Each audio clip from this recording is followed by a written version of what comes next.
Yesterday, in my program, I discussed how the Russian Foreign Minister, Sergei Lavrov, categorically ruled out any idea of a ceasefire in the conflict in Ukraine, and how he spoke in a way that suggested that the Russians are now scenting victory, that they're becoming increasingly confident of victory, and that the Russians are probably almost certainly preparing for some sort of big offensive. On the last point about an offensive, a Russian offensive being in preparation, I would say that I received a private message from a member of our Duran community discussing the recent Russian export restrictions on diesel oil. And this person made the point that the idea that's been floating around that the reason the Russians are restricting exports of diesel oil, that it's all part of some sort of economic war against the West, is either entirely wrong or perhaps partly wrong. And he has suggested that stockpiling diesel oil in large quantities might be necessary if the Russians are indeed planning a major offensive. Armored vehicles and indeed trucks and other heavy vehicles used by militaries all function on diesel oil. If there's going to be a huge Russian offensive next year, one on the scale perhaps of some of the great offensives of the past, then the Russians will need all the diesel oil they can stockpile in order to keep their machines moving. That's a possibility that never crossed my mind, but if that's right, and I don't see any obvious flaw to the logic, then maybe the fact that there are Russian restrictions on exports of diesel oil and shortages of diesel oil on the Russian domestic market point to massive stockpiling by the Russians, and that might be precisely for the reason this person suggested, that the Russians are stockpiling diesel oil in preparation for an offensive, and that this is perhaps the strongest clue so far that a big offensive is indeed in the process of preparation. Just saying. Anyway, that was coming back. Those are the things that Sergei Lavrov said. No ceasefire, Russia willing to negotiate, but no ceasefire. The Russians have been tricked over ceasefires before. They're not going to fall for that same mistake again. And strong hints from Lavrov that the Russians not only expect to achieve victory, but are preparing for an offensive. And this information about diesel oil, this comment I've received about diesel oil, might further point in that direction. I would, by the way, be very interested to see what people have to say on that score. Anyway, we've now had a further insight into Russian thinking, and it comes from Russia's the Speaker of the lower house of Russia's parliament, the State Duma, Vyacheslav Volodin. He's very much a member of the Putin team, so he's very well connected and very well informed about thinking in Moscow. Anyway, he's now given an interview, I believe, to TASS, and he has made the following points, and I quote from the TASS report of his words. When speaking about the conflict in Ukraine, Biden, Stoltenberg, and other Western officials have started calling it a war of attrition. They have put huge amounts of money into militarizing the Kiev regime. Where has it got them? The simple facts are these. The West is experiencing weapons and ammunition shortages. People in Europe and the United States have lost trust in politicians, and the Kiev regime's counteroffensive has failed. And then, according to TASS, Volodin went on to say, the outcome of the war of attrition also includes economic problems in Europe and the United States, a lack of manpower for the Ukrainian armed forces, and ultimately bankruptcy and demographic disaster for Ukraine. These 7 facts speak for themselves. Ukraine will cease to exist as a state unless the Kiev regime capitulates on Russia's terms. And that last sentence is a direct quote from Volodin. These 7 facts, I don't quite know what they are because TASS has summarized his comments. It hasn't set out exactly what he says, so it's difficult to get a sense of his 7 facts. But anyway, these 7 facts speak for themselves. Ukraine will cease to exist as a state unless the Kiev regime capitulates on Russia's terms. It's entirely clear what the Russian objective is.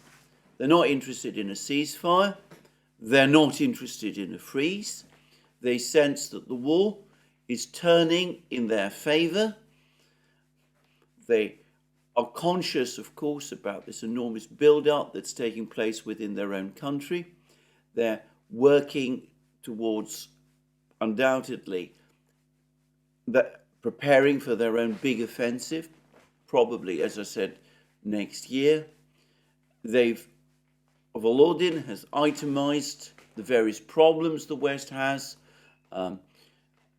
West experiencing weapons and ammunition shortages, people in Europe and the United States becoming increasingly pessimistic and losing trust in their politicians, a failed counteroffensive, massive manpower losses by Ukraine, a shortage of manpower to make up these losses. And all of this leads to only one possible endpoint: either Ukraine, what Volodin calls the Kiev regime, capitulates on Russian terms, in other words, not even a negotiation, but simply signals to Moscow that it's prepared to agree to whatever it is that the Russians are demanding of it, or Ukraine ceases to exist as a state. It's pretty stark, but it's there in the comments of the Speaker of the lower house of Russia's parliament. And Volodin had much more to say. He said that more than 10.5 million people have fled Ukraine. Another 11.2 million are residents of Crimea, Sevastopol, the Donetsk and Lugansk People's Republics, and the Zaporozhye and Kherson regions decided to join Russia. Ukraine has lost 53.7% of its population since 2014. I can't, by the way, verify those numbers. If anybody wants to do that, they're welcome to. And then he went on to point out that in June, the then British Defence Minister Ben Wallace stated that Western countries had run out of stockpiles of those weapons that they could send to Kiev from their own national arsenals. Biden admitted in July that the decision to provide Ukraine with cluster munitions had been driven by the fact that stocks of conventional ammunition were exhausted. The approval ratings of EU and US leaders have hit historic lows. Well, I'm not sure that the last is strictly true, by the way, but anyway, the share of people who disapprove of their leader's performance stands at 57% for Biden, 69% for Macron, 72% for Scholz. The last, I suspect, is true.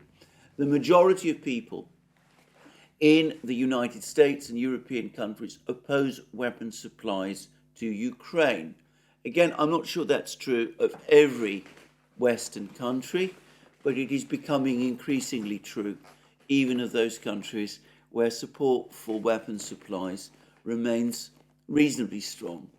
And then TASS goes on to say that Volodin emphasized that the NATO-backed Ukrainian military has suffered huge troop and equipment losses, whilst the lack of achievements has disappointed Ukraine's Western sponsors. The economies of the Eurozone countries are going through a recession. This is again from Volodin. The costs of Ukraine's militarization have forced Germany to cut benefits to poor families. I haven't heard this. Viewers from Germany can tell me whether or not that is correct. He then goes on to say France has reduced the number of beneficiaries. I believe that is true. People in need no longer receive food packages and reimbursements for drug costs. International agencies have downgraded the United States' long-term investment rating as they expect the financial situation in the country to worsen in the next 3 years. And about that, there is no doubt. And by the way, just to reiterate, the United States is currently running an 8%, a budget deficit, which is at 8% of GDP. And in Britain, the budget deficit is at 5% of GDP. Historically, very high deficits, very wide deficits in peacetime conditions. But anyway, that is Volodin. The key point, again, to reiterate, he talks about all of these problems that the Western countries are suffering from. But to repeat again, the choice Ukraine is facing is that Ukraine will cease to exist as a state unless the Kiev regime capitulates on Russia's terms. That's from Volodin.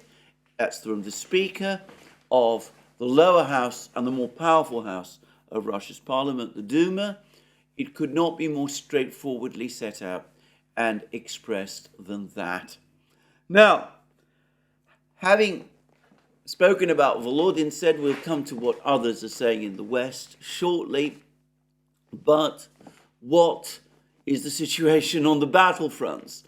Well, there hasn't actually been much information again over the last 24 hours.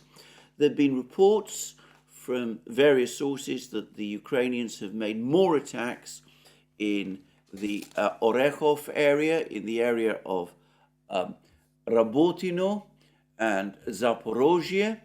Vladimir Rogov, our old friend, has provided a summary of the position. He says the situation is tense along the Rabotino-Verbovoye section, but everything is under our control, Russian control. At least 4 Ukrainian assault squadrons attempted to break through to our positions for close combat in the vicinity of Verbovoye on Sunday night, but they were eliminated and dispersed. All the attacks were repelled. And he says that, this is again, I'm taking this from TASS, on this segment of the line of engagement, Ukrainian troops are attempting to attack on a west to east axis near Novoprokopivka and Verbovoye, and in the southern direction in the vicinity of Novoprokopivka. And he says that overnight, several more Ukrainian groups, numbering over 2 squadrons, trying to force their way through, but were also dispersed. Everything is as usual. There have been no breakthroughs. Our guys continue to hold the line. And that's on Rogov. Now, yesterday, over the course of last night, I was reading about these Ukrainian attacks, pretty much, I suspect, in real time as they were happening. There were some comments, I believe, from some Ukrainian sources that, some great results had been achieved or were going to be achieved. As is so often the case, some Russian channels expressed, pessimism. They were saying that the Ukrainians might achieve something. My overall sense is that all of these remain, for the moment at least, penny packet attacks by small groups of light infantry. What was described by General Tarnavsky as this new clever strategy that the Ukrainians have come up with, which is to advance in small groups on foot to wade through the minefields, to brave the Russian artillery and machine guns and the drones and the mortars and the rifle fire, all of that on foot, attacking Russian positions, which are often located on higher ground and which are fortified. Attack them, by the way, on foot, but apparently mostly on the run, because of course if one advances slowly and gradually across towards artillery, then one has and machine gun positions, one runs the risk of being caught in the open and killed, so one has to move faster, run faster against ground that is in many cases mined. And well, it didn't seem to me likely, on the basis of what I was hearing last night, that a breakthrough would indeed happen. And indeed, we see Rogov, he's come forward and he says that there was, in fact, no breakthrough, that the situation at the end of last night's and yesterday's fighting has ended up in the same situation as always, with Ukraine having launched these attacks, having suffered losses, having been thrown back, and being obliged, for the moment at least, to start all over again.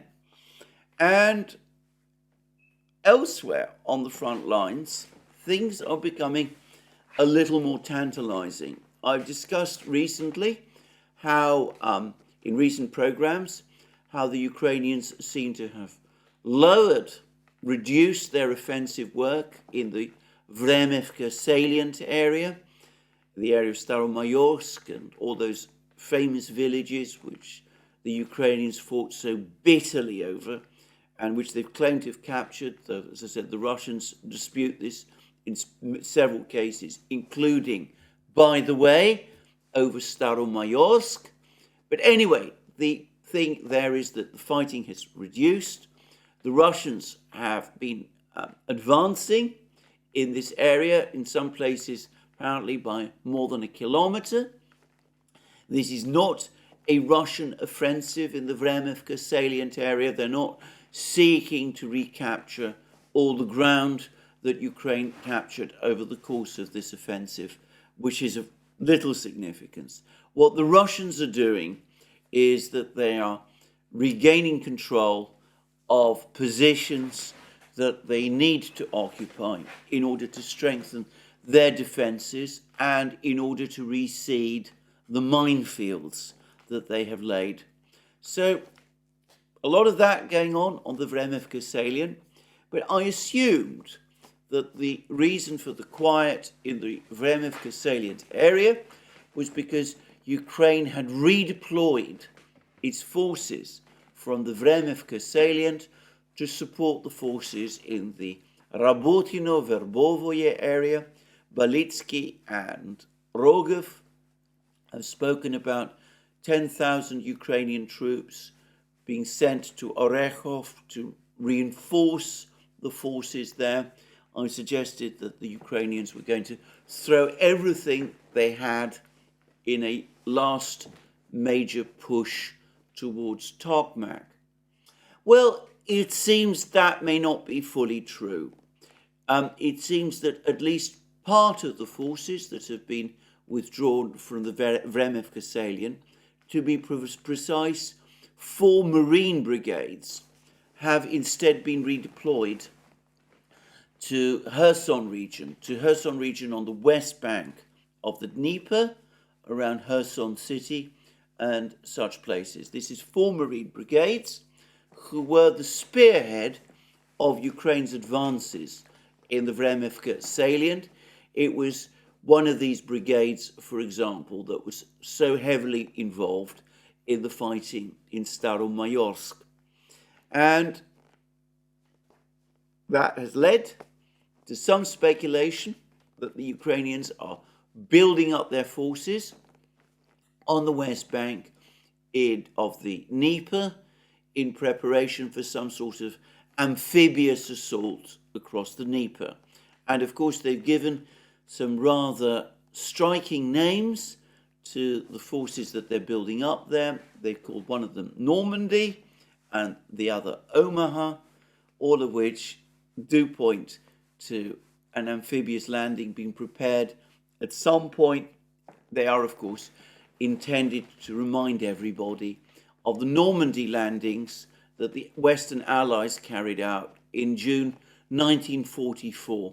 That was such a seminal event during the Second World War, during the war in Europe. Well, problem is, as I said in my earlier programs, that this is perhaps not the best time of the year, the autumn, to carry out an amphibious assault across a wide river like the Dnieper, a kilometer wide in this area. And I thought, as I said, I thought that this would be difficult. Of course, there are islands in the river. The Ukrainians have been trying with sporadic success to try to occupy some of these islands. So a lot of fighting goes on in the islands, and apparently Ukrainian troops who try to land on the islands can often find themselves under very heavy shelling from Russian artillery on the east bank. I remember one British mercenary gave a rather terrifying account of the fighting for these islands, how he at one point was very close to being killed when the small wooden structure he and his friends were trying to hide in itself became the target of Russian shelling. But anyway, there have been attempts by the Ukrainians to occupy some of these islands, and this could be in preparation for an amphibious assault. But as I said, this isn't really the best time of year, at least not to my mind, for this sort of thing. And besides, it seems that the four brigades, these four Marine brigades, which have been involved in extremely heavy fighting in the Vremivka salient for many weeks and months, are now seriously under strength. There's been a suggestion that the force that has been redeployed to the Kherson region, including these four brigades, would number at full strength something like 20,000 men, but it is actually down to about 6,000 because of the heavy losses that all of these units, including these four brigades, have suffered. And of course, a unit where losses have been so high, units where apparently 3/4 of the forces have been depleted, which are only down to a quarter strength, well, one has to wonder about the morale and condition of the troops who are left. And it's been suggested that in practice, more plausibly, what the Ukrainians are doing is that they're withdrawing their forces to a somewhat quieter area of the battlefronts with a view to perhaps reconstituting them, maybe with the view to carrying out some kind of amphibious assault later in the year or perhaps at some point next year, who's to say. I would add, by the way, that Marine brigades, Ukrainian Marine brigades, are essentially light infantry. Apparently, mostly, they do not get trained for amphibious assault, just as Ukrainian paratroop units, airborne units, are basically carry the names of airborne units, but are not really trained for paradropping. So, it may be that this redeployment is less than it seems. But, as I say, war is unpredictable. Maybe the Ukrainians do have something planned in this area. We'll just have to see. But anyway, there is intrigues about this. There's a question about what the Ukrainians might be thinking about by redeploying troops to Kherson region. I would add that the Russian Air Force has been very active launching airstrikes with guided bombs against the Ukrainian forces that are based on the west side of the Dnieper. I gather, by the way, that as production grows, or perhaps conversion of old bombs grows to guided bombs, the number of bombs that the Russian Air Force drops on Ukrainian troops is increasing steadily week by week. One doesn't hear so much about this anymore, partly because this is becoming normalized, but apparently the damage done by these bombs is growing and the number of these bombs being used is growing, and the Russians have still not used the really massive 1,500 kilo bombs. We'll see what happens when they do. But anyway, all of this is happening. There's been these redeployments to Kherson region. The situation on the Vremivka salient is quieter. The Russians have the initiative there. And rather unexpectedly, they appear to have achieved a surprising, unexpected success in the Bakhmut area. Now, this is on the northern part, on the northern flank of Bakhmut, and we are told the Russian commentators are reporting that the Russians have now captured the village of Orekhovo-Vasilievka. This is well to the north. The Wagner group never captured it, and it's been suggested that capturing Orekhovo-Vasilievka, I remember suggestions being made when the Russians approached this village that it might open a means to advance towards Kramatorsk, though I understand actually that that's not strictly true, but it was considered particularly threatening during the spring fighting that the Russians had indeed reached, the Wagner group had indeed reached this particular village. Anyway, according to Rogov, the Russians have now captured it. This is what he wrote on his Telegram channel. Russian soldiers active on the northern flank of the Artyomovsk front line, Artyomovsk is of course Bakhmut, have pushed the Ukrainian armed forces fighters out of the settlement of Orekhovo-Vasilievka. Our guys took the enemy by surprise. They had not been expecting an attack and were forced to flee. Now, I have to qualify all of this. The Russian Defense Ministry has not yet announced that Orekhovo-Vasilievka has been captured. There's other reports which say that the Russians have not fully consolidated control of this village, and there was another report this morning which said that the Ukrainians have rushed reinforcements to this village and are seeking to contest it, that they're seeking to push the Russians back and to either regain control of it or to push this village back into the grey zone. I have discussed many times how Ukraine claims to have captured villages and how in reality it proves difficult for Ukraine to consolidate control of a particular village. The village gets destroyed, there's no cover. The Russians are able to shell any Ukrainian troops that find themselves in the village. Mostly these villages are on low-lying ground and the artillery is on the high ground. And that means that in practice the villages remain in the grey zone, become part of the grey zone. It's perfectly plausible that the same will happen with Orekhovo-Vasilievka, that the Russians will not be able to consolidate control of this village, that it could actually fall into the grey zone.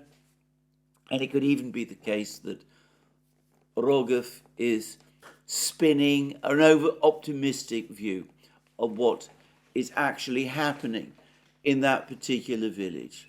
Anyway, we will have to wait and see. But anyway, this has been a surprising development, and it shows that just as Ukraine has been trying to push towards Andreevka and Klishchiivka, to the south of Bakhmut, the Russians have been pushing in the north. They've been supposedly able to push the Ukrainians out of Orekhovo-Vasilievka. Now, on the question of the fighting, for Andreevka specifically, Jeff Roberts, the historian who circulates some enormously interesting articles, he finds links to all kinds of articles about the Ukrainian conflict, and he circulates them to various people who he's in email contact with, and I'm fortunate to be one of those people.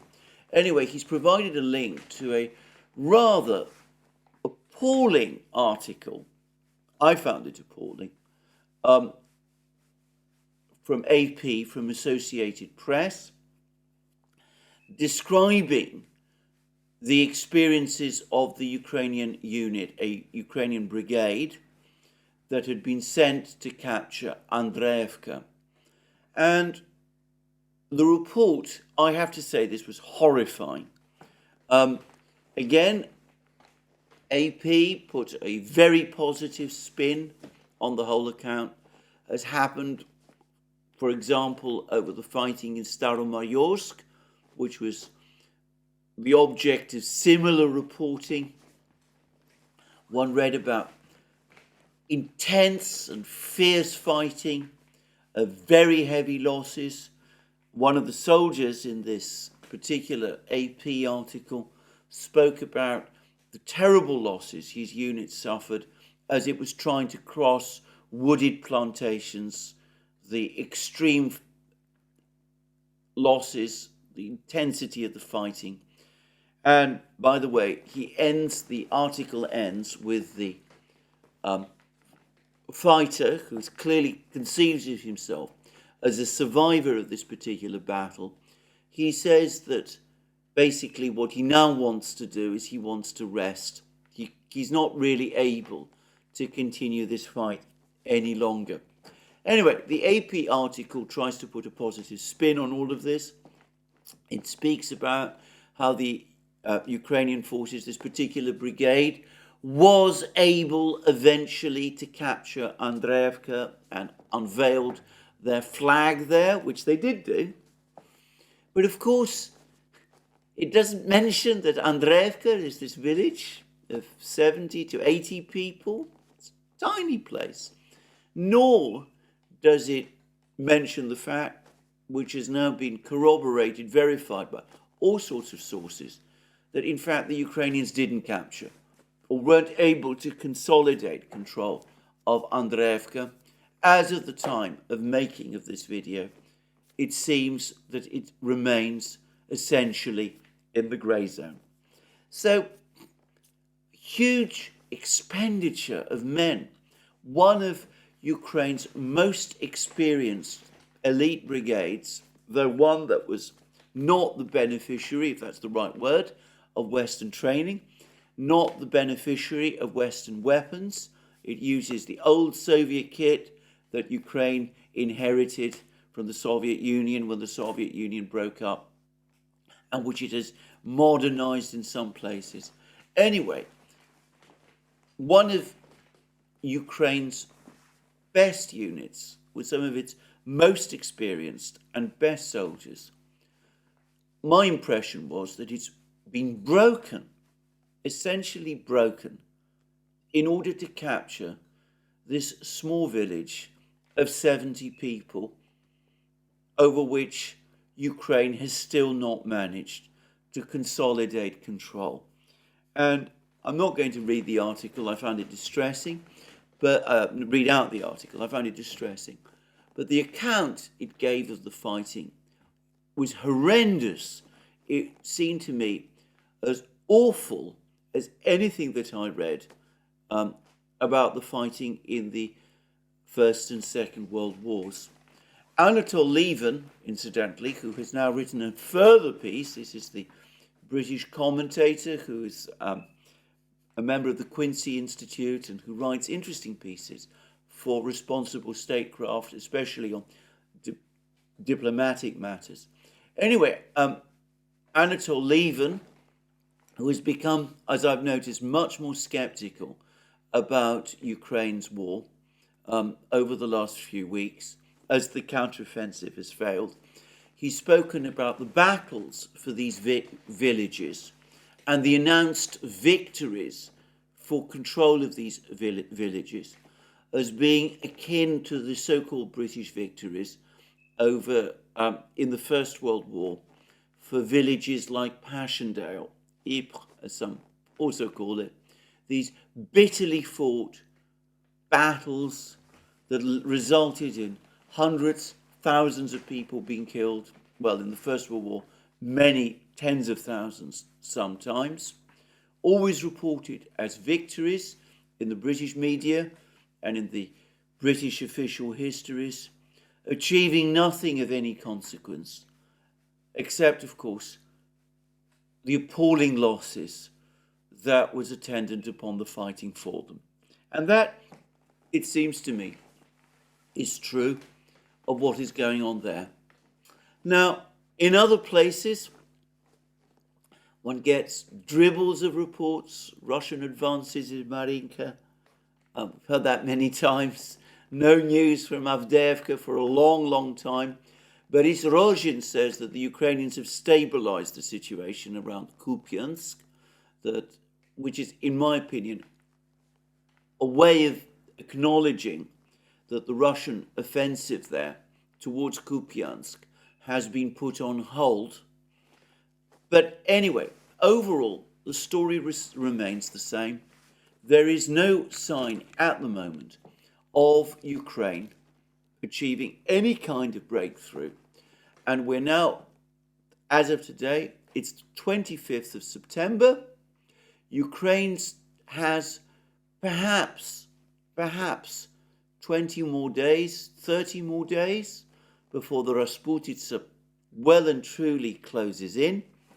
And the major fortified lines in the south of Ukraine, the Surovikin line, has not been breached in any place, certainly not to any significant degree, contrary to what most reports say.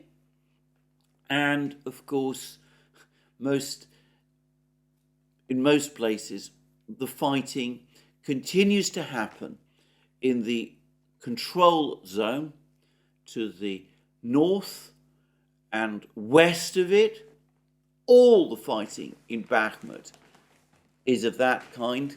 Most of the fighting in the Zaporozhye front lines is of that sort, and all of the fighting in the Vremivka salient has been of that sort also.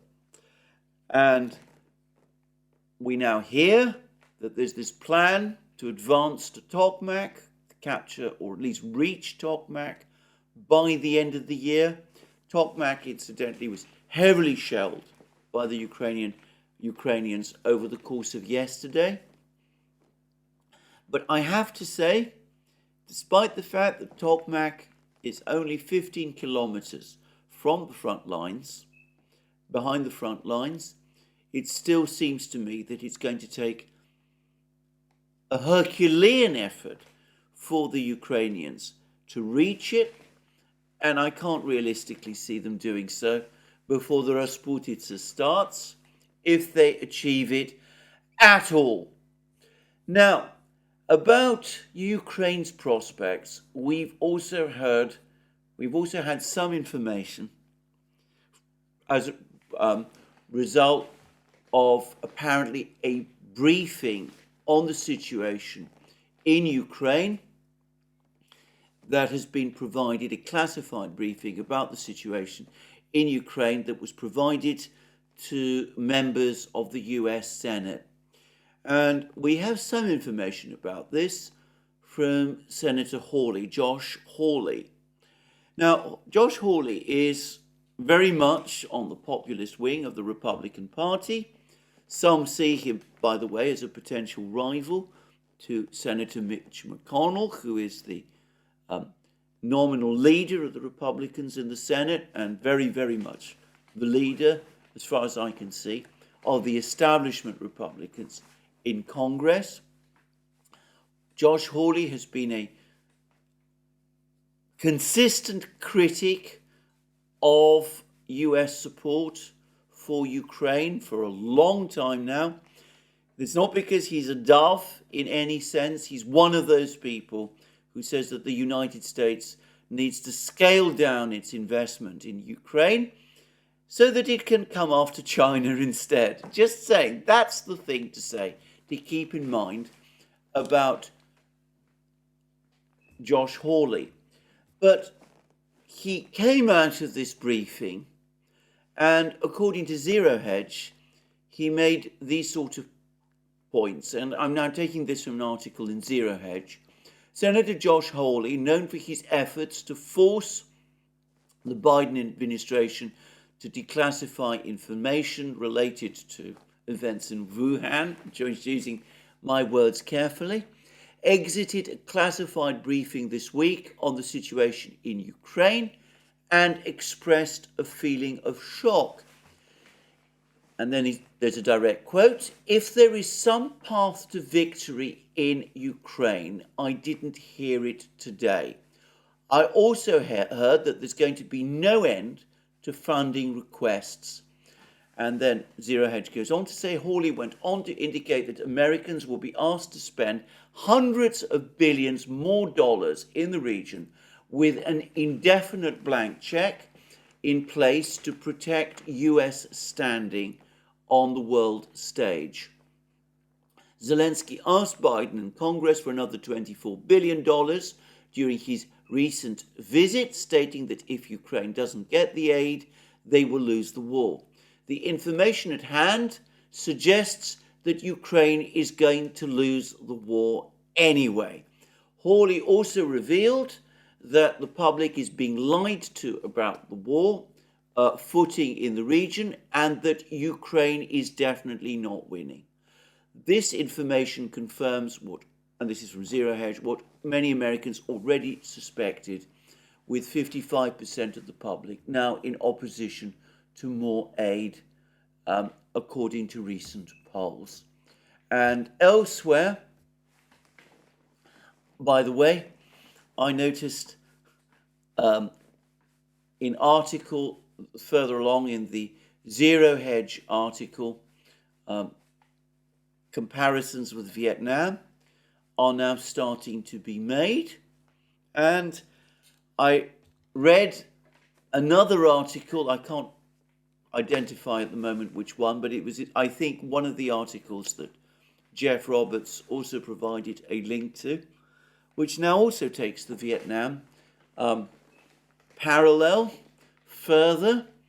It talks about the overconfidence that was widespread in the US military at the end of 1967, how General Westmoreland was talking about an improvement of the situation, how there was now a light at the end of the tunnel, that it looked as if the Vietnamese were going to be defeated fairly soon, only for all the illusions built up around that to be shattered 2 months later when the North Vietnamese launched the Tet Offensive in the first months of 1968. Now, I should say I have some knowledge about that because one CIA analyst at that period, top CIA analyst at that period, Ray McGovern, has pointed out to me, he's given to me the whole story of how there were people within the US intelligence community trying to explain to the US military at the time, including people like Westmoreland, with people in the Joint Chiefs of Staff, that in fact they were seriously underestimating the scale, the size of the Vietnamese, the North Vietnamese forces, that they were assuming that those forces were far weaker than they actually were, and how these analysts who were providing this information were confronting a wall of denial and resistance with the US military, who were committed to the war, essentially trying to suppress this information. It's quite a dramatic story, one which I think we might actually hear Ray McGovern discuss. I think this is a historic matter. I think he's talked about it already in one of our programs. But anyway, I remember this discussion well, and I can't help but think that it's interesting that some people are now making these comparisons about Vietnam again, that the over-optimism of some people in advance of this counteroffensive is starting to match, is starting to become reminiscent of the overconfidence that existed amongst the American military on the eve of North Vietnam's Tet Offensive.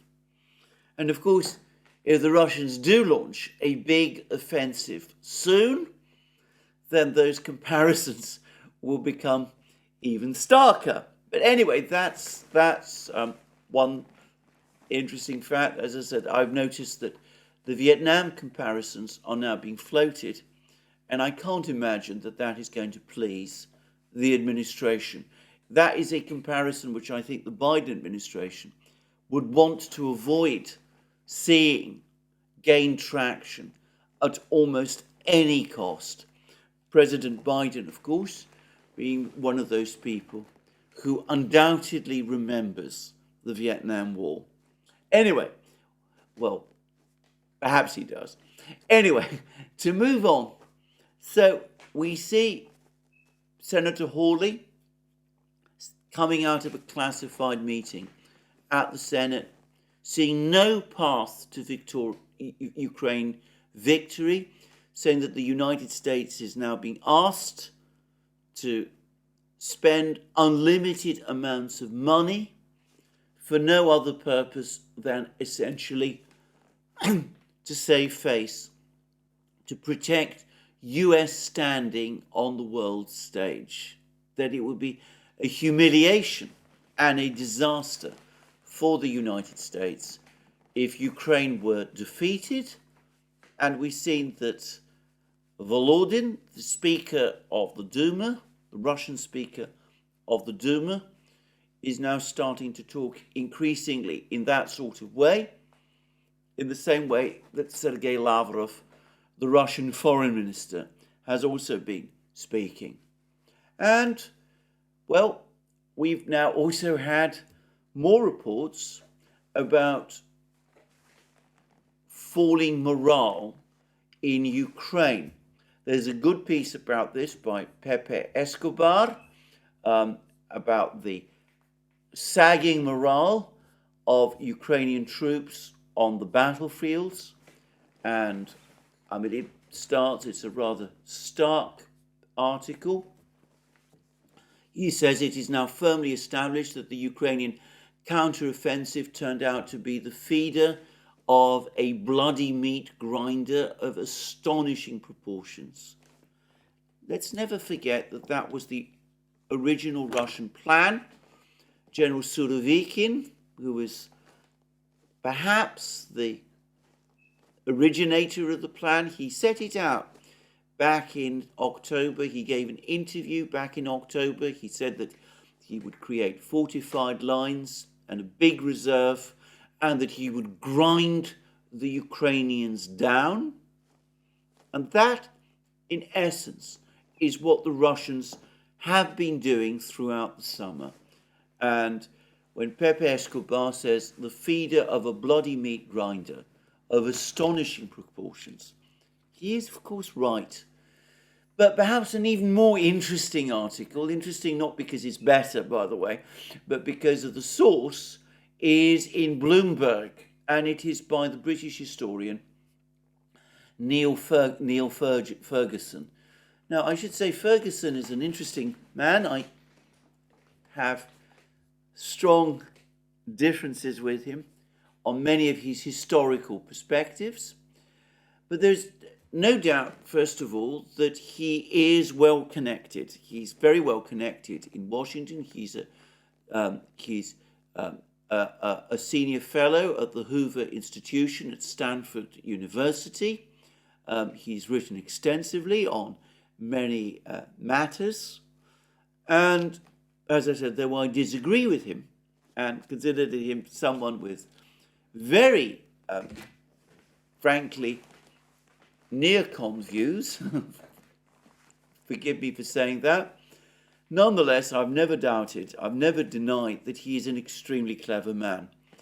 To get a sense, by the way, of how well connected he is, it's worth pointing out that Neil Ferguson was apparently attended a party in Washington, D.C., either in February or early March last year, shortly after the Russians began the special military operation. And he said that a very senior US official was there. He, of course, didn't identify this person, but he said that there was no way that as far as the United States was concerned, there was no way that this conflict could end with President Putin still in office in Russia. I remember that. I remember Ferguson talking about that. And this, of course, happened at roughly the same time that President Biden was making speeches in Poland about how, also basically saying that President Putin had to go. That perhaps went further then than some of the European countries were prepared to agree to. But it's quite obvious to me that that was the policy of the administration at that time. And Ferguson was apparently present at a social event where a senior US government official, a Biden administration official, a very senior official, felt free to say that openly. But anyway, Ferguson has written a piece in Bloomberg, and it's a most interesting piece. It reads, "The West's patience is running shorter than Ukraine's war. US support is starting to waver, and while European governments are stepping up, their citizens are losing faith." And he then talks about a visit that he made recently to Ukraine. And this is Ferguson is talking. He says, "There was a striking contrast between the uncompromising defiance of, I should say, President Zelensky's words, and the realities that is to say, Ferguson, encountered when I visited Ukraine earlier this month. The song Powers of Victory, Sili Permohi, by Ukrainian musicians Yevgeny Guds and Sergei Zhadan, summed up the mood. It begins, when I think I cannot go anymore, I suddenly know that we will win. When I am halfway, the powers of victory will wake up." In other words, the worse things are, the more confident I become. I get to say, by the way, that there were similar sentiments expressed by some people in Germany in 1943 and 1944. I've heard witnesses from Germany at that time tell me exactly the same thing, that people were constantly saying to each other that the worse things are, the better they would become, because, of course, they couldn't just go on getting worse, and that victory would eventually be achieved. And, of course, in Germany's case, from the German point of view, things did, of course, just go on getting worse. But anyway, to go back to what Ferguson is saying, he says that the euphoria that was detectable when I visited Kiev a year ago, just as the Ukrainians forced a major Russian retreat from Kharkiv, has largely faded. replaced by defiant exhaustion.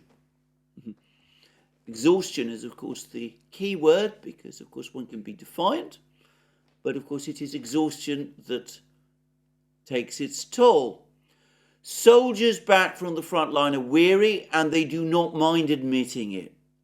And, of course, as I said, that article in the Associated Press about that Ukrainian soldier who'd fought in Andreevka, in the Bakhmut area, he was also expressing his exhaustion with the war. And then Ferguson goes on to say more was expected of the summer's counteroffensive than they have been able to achieve. And then there is a very interesting paragraph.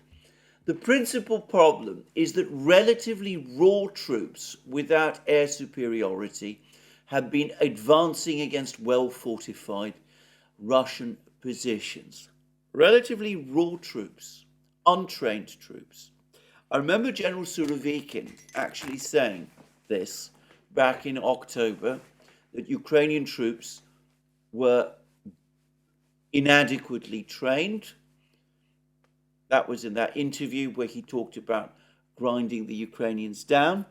But if you want to go to somebody who has been talking about the lack of training that Ukrainian troops have been receiving, and who's been hammering away at this point, and about the equipment issues, the lack of ammunition, the lack of hardware, the fact that the Russians can outproduce and have much more of anything that the West can give to Ukraine. Of course, the person who's been doing that most effectively has been Brian Beletic at the New Atlas, especially since Alex Vershinin, who was also writing very interestingly about these issues for the Royal United Services Institute. Well, he hasn't been writing anything for a long time. And anyway, I hope eventually to see him back. But anyway, there we go. What Brian Beletic was saying all that time ago, all those months, Ukrainian troops are not getting adequately trained. Neil Ferguson is now also telling us. And of course, Surovikin mentioned it briefly as well. And then comes the explanations. The time the West took agonizing about which weapons to send Ukraine was used by the Russians to dig in and lay mines. Now, this is becoming very much, by the way, a Ukrainian talking point, that the reason their offensive, their great offensive, hasn't succeeded is because the West tarried in its supply of weapons. This is nonsense. And I would like to make this point clear right from the outset. Go back to the first point that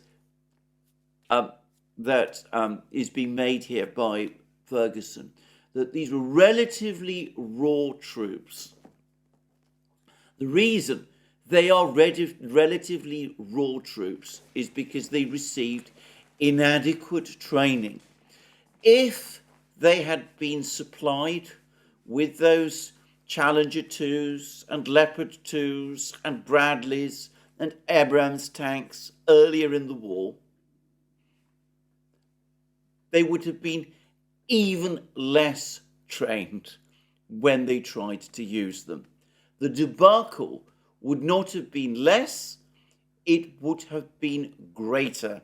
And of course, the Russians started building their fortified lines almost from the moment when the Ukrainian offensives in Kharkiv and Kherson had exhausted themselves.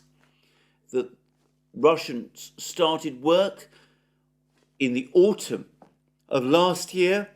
Obviously, the fortified lines have been enlarged and increased in density and strength since then, but it remains the case that the Ukrainians would not have been able to start the offensive before those fortified lines were built to any degree, not only because they needed time to rebuild their forces after the offensives they'd launched in the fall, and not just because they needed time to train on the new Western weapons that they were being supplied, but because their own forces had become critically depleted as a result of those same offensives.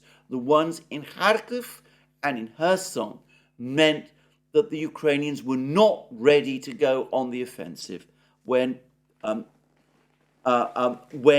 people like Ferguson or some Ukrainian officials suggest. But anyway, I'm not going to spend more time on this point. It's perhaps not on this program. It's perhaps one to return to later. But I do want to make it clear that this suggestion that it was Western delays that allowed the Russians the time to build up their fortifications is simply wrong. And then there's more comments about, lots of comments about how the Ukrainians are doing remarkably well, all considered, but and of the technology they've received. And he makes some interesting admissions. No amount of technology can entirely compensate for the lack of experience of the troops themselves. As I said, the last has nothing to do with Western delays. The Chief of Staff of Ukrainian forces on the Eastern Front told us that in recent days it was the Ukrainians who were on the defensive against Russian attacks in Bakhmut. Ukraine's Deputy Minister of Defense similarly noted that the Russians are seeking to take back some of the territory they lost last fall. Ferguson then goes on to contradict some of the claims Western commentators have been making about Ukraine's alleged artillery superiority. And of course, he's just come from Ukraine. Well, he's spoken to Ukrainians. He says the Russians retain a considerable advantage in artillery, firing 8 times more shells than Ukraine the week before my visit. And he also says that Moscow has reacted faster than many expected to the new possibilities of drone warfare with Iran's help. In the words of another Ukrainian general, the Russians have adapted. Before they had no drones, now they are copying us.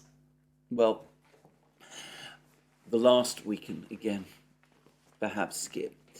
And he then goes on to say Ukrainian drone strikes against Russian targets inside Russia are having meaningful effects on Moscow's war industries. I don't understand that, because to my knowledge, so far, there have been no drone attacks on Russian war industries, many of which, of course, are located far away in the Urals and are well out beyond the reach of Ukrainian drones. And, of course, small drones hitting giant Russian factories are not going to make any difference. And then he admits drone strikes are no substitute for bigger gains in the south. It now seems less and less likely that the Ukrainians will succeed in dividing the Russian land bridge to Crimea with a breakthrough to the Black Sea or the Sea of Azov. The next week the next phase of the war may be a Russian air offensive against Ukraine. Lviv, a city in the west, which I passed through on the train to Kiev, was hit last week. And then there's comments about how this is going to be a war of attrition, and that he also says that the Ukrainians are suffering enormously heavy losses. He admits, he cites a British MP, Conservative MP, saying that for every 75 metres that are retaken, a Ukrainian soldier dies. And a great deal of the killing is being done by 120mm mortar shells. And this MP noted the increasing offensive of the Russians' Zala Lancet drones, which are appearing in ever bigger quantities. And then, of course, we come to the point that Ferguson makes. Wars of attrition do not favour the smaller combatant. It is hard to see how many more offensives Ukraine is capable of mounting between now and 2032. I don't quite know where that particular date comes from, or indeed between now and this time next year. And then there's talk about he talks about the problems of Ukraine's economy, which he nonetheless rather strangely talks up. And then he discusses the fact that there is support for Ukraine is slipping across the West, in the United States and in Europe. And then he comes to essentially the admission. In principle, we should all want Ukraine to win this war and regain all the territory seized by Russia since 2014. In practice, that outcome will not be attainable in the absence of a collapse of either the Russian government or the Russian army's morale, neither of which seems imminent. Rather than risk a protracted war with the added danger of waning US Western support, Ukraine needs to lock in what it has already achieved. It has exposed the limits of Russian military power. It has established credible claims to EU and NATO membership. It has transformed its international image from a den of corruption to a land of heroes. More than you might think can be achieved while you await the return of enemy-occupied territories. Think only of South Korea's extraordinary economic and political progress over 70 years, even though the armistice of 1953 has never become a fully fledged peace, and there remains a highly dangerous border zone between it and a hostile neighbour. Fact, in 1991, per capita GDP was slightly higher than in Ukraine than in South Korea. Today, South Koreans are 4 times richer. So, here we have it. Ferguson, he's another one who's coming up with a suggestion for the freeze. Freeze the conflict. That's what he is telling the Ukrainians. Western support is fading away. Your army isn't going to break through. The Russians are getting stronger. There may be a winter offensive. Try and lock in what you've achieved. You might get NATO and EU membership, but you have to freeze the conflict lines first. Well, all that, of course, ignores again what the Russians are saying. The fact that Lavrov has categorically rejected this proposal, and that Volodin says that the war ends in only one of 2 ways. Either with Ukraine capitulating and accepting Russian terms, or with the end of the Ukrainian state. It's still a case that even people like Neil Ferguson, as I said, he's an intelligent man. He's come from Ukraine. He understands that Ukraine cannot win the war. He has come independently to the same conclusion as people like Daniel Davis, Lieutenant Colonel Daniel Davis, and now Senator Josh Hawley, that there is no route to victory for Ukraine in this war. But he's still fantasizing about some kind of freeze.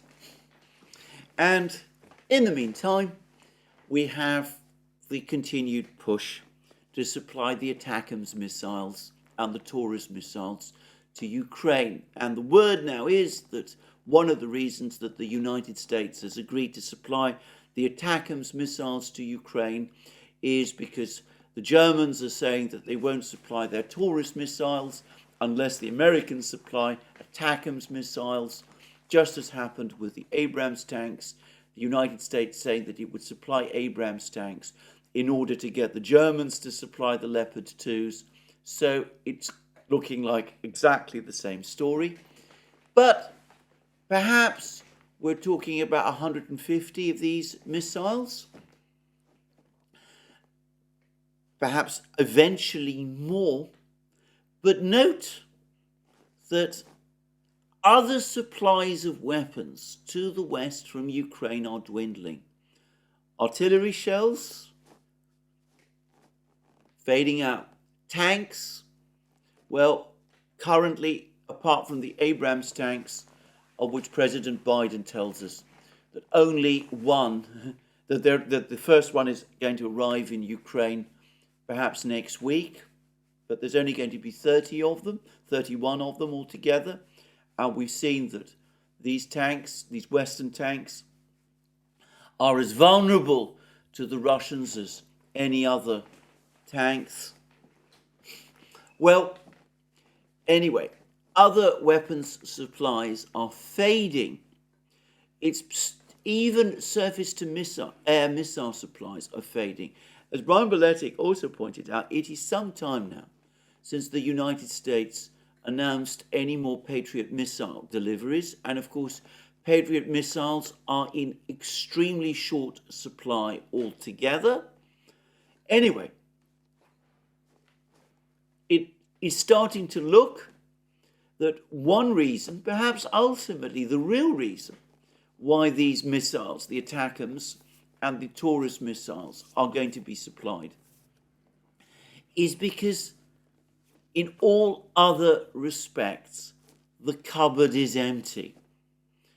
You can supply ATACMS missiles and Taurus missiles. You can launch missile strikes against buildings in Sevastopol and dry docks there.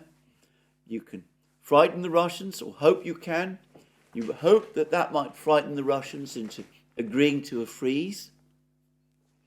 Or alternatively, if you're very neocon-minded, you can retreat into the fantasy of Fortress Ukraine, holding the Russians at bay, but launching some kind of great drone and missile offensive, whilst at the same time, in the hope that that eventually achieves victory, a kind of victory through air power idea. You can fool yourself with all of these rationalizations. But perhaps ultimately the reason the West is now providing these missiles is because they've run short of pretty much everything else. Tanks, short supply. Infantry fighting vehicles, well, there's quite a lot of those around still. But the fact is they haven't performed especially well on the Ukrainian battlefields, and sending more of them is embarrassing. And contrary to what people say, there aren't unlimited numbers of them. The United States, before the war, was said to have around 2,000 Bradley infantry fighting vehicles in reserve. I'm guesstimating that around 200 of these vehicles have now been supplied to Ukraine. That's about a tenth of the total. If another 200 are supplied, then we're starting to see significant inroads into the US's stockpile of Bradleys. And of course, the United States needs to have Bradleys in its reserve stockpile in order to replace any Bradleys that US military uses in any one of the many operations that it can at any time find itself in. So, contrary to what people say, there is not an unlimited stockpile of these machines either. And of course, of the F-16s, well, the problems there are many. The training of Ukrainian pilots has yet to properly begin. The numbers of these that can be supplied is limited. There was a very interesting article in the Financial Times a short time ago about how the replacement of the F-16, the F-35, its maintenance plan is only succeeding up to a sort of a 55% level, so that around half the fleet at any one time is idle and in need of repair, which presumably explains why the United States needs, and the Western powers need to keep some of their older fighters in order to keep their numbers up. So, things are not looking well in this war. And of course, President Zelensky has worsened the situation for himself. On this trip, the trip to Washington didn't go particularly well, as I've discussed. The trip to New York didn't go especially well. The trip to Poland, the stopover in Poland, was a disaster, with no government official coming to receive him. But I have to say that ultimately the most embarrassing episode of all was in the one country where President Zelensky might have expected a warm reception, which of course was Canada.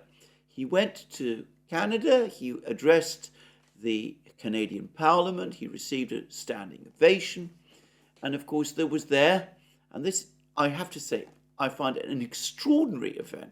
There was a veteran from the Galicia division for the Second World War, Ukrainian veteran there, and he was also cheered apparently to the rafters.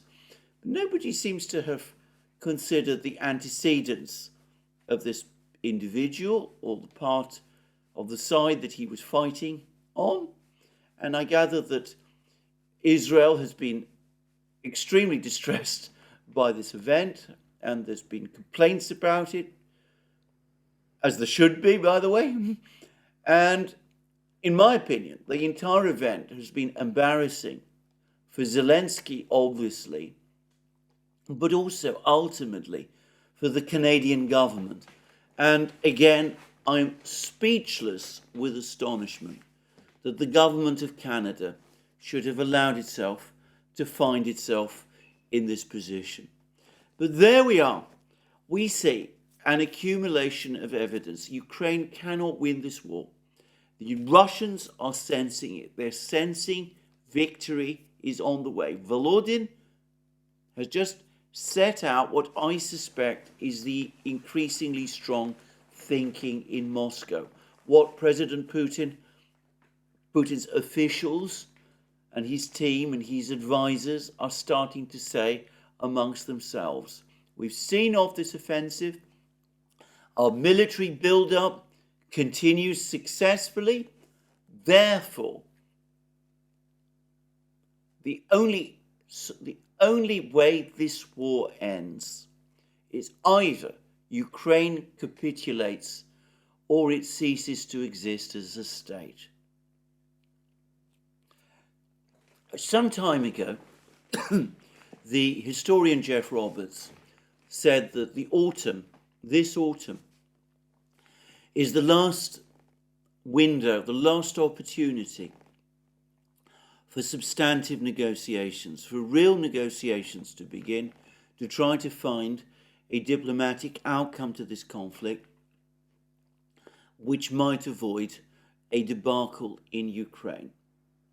I think he is right. Instead of grasping that, instead of understanding that the offensive has failed to achieve its objective, or at least so it seems, that Ukraine is now battered and smashed, and that its position is deteriorating, and that a debacle might be looming over the horizon. The West has instead wasted this last real opportunity for peace over missile deliveries that are not going to change anything, and debating with itself fantasy plans about Fortress Ukraine, Ukraine as the new Israel, the country that would keep the Russians at bay and at the same time launch this missile offensive, or freezes of the conflict, South Korean and West German outcomes, which the Russians have every incentive to reject, and which, of course, they are rejecting. It's astonishing again that we should be in this situation, but there we are. We will see what comes next. Well, that's my program for today. Tomorrow I will be looking, I expect, at the economic picture. A lot of news coming out of Russia about the economic situation there, but also about the effect of sanctions. There's a furious article yesterday in the Financial Times about how the oil price cap has basically failed. There's an even more angry article in the Daily Telegraph, which has appeared today, which basically blames the Greeks for the failure of the oil price cap. A bizarre suggestion altogether. There is an exceptionally brilliant article by John Helmer, Dancing with Bears, which I've just been reading before I started this program, which is about the diamond sanctions. It goes into much more detail than Alex Christoforou and I did in our program on this topic. But essentially, the end point of this analysis, far better than mine, but the end point is the same. It's not going to destroy Russia or its economy, or it will inconvenience it a little, but it's not going to disrupt Russia's economy to any great extent. What it will do is destroy Antwerp's position as the centre of the world diamond trade. But that and another very interesting article I've also received, which suggests that the real purpose of the sanctions on the diamonds are to put pressure on Prime Minister Modi himself. And this again relates perhaps to the business of the scandal over the assassination of the Sikh activist I discussed in my program yesterday. Well, all of this I hope to discuss in my program tomorrow. That, of course, always assuming that something really dramatic doesn't happen in the meantime. Well, thank you for joining me again today. More from me soon. I look forward to you joining me again in my next program. Just to remind you, all our programs appear on our various platforms, Locals, Rumble, soon also, also X. Of course, you can find us on other platforms too. And remember that you can support our work via Patreon and Subscribestar, links under this video. You can go to our shop and get yourself the amazing things that you will find there, our magic mugs, our hats, our hoodies, our t-shirts, our sweatshirts, all those great things. And last but not least, if you liked this video, please remember to tick the like button and to check your subscription to this channel. Thank you for joining me again today. More from me soon. Have a very good day.